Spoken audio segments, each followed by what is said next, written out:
Assalamualaikum. Okey, hari ni saya nak berkongsi berkaitan dengan Excel kebanyakan yang buat date, macam mana kita nak buat cara mudah date ni. Okey, sekarang ni korang just type dulu.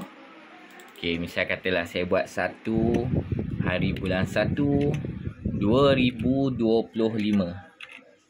Okey, korang nampak tak ni alamat? Sorry 2025. Lepas tu korang buat apa? Takkan korang nak tulis satu-satu kan?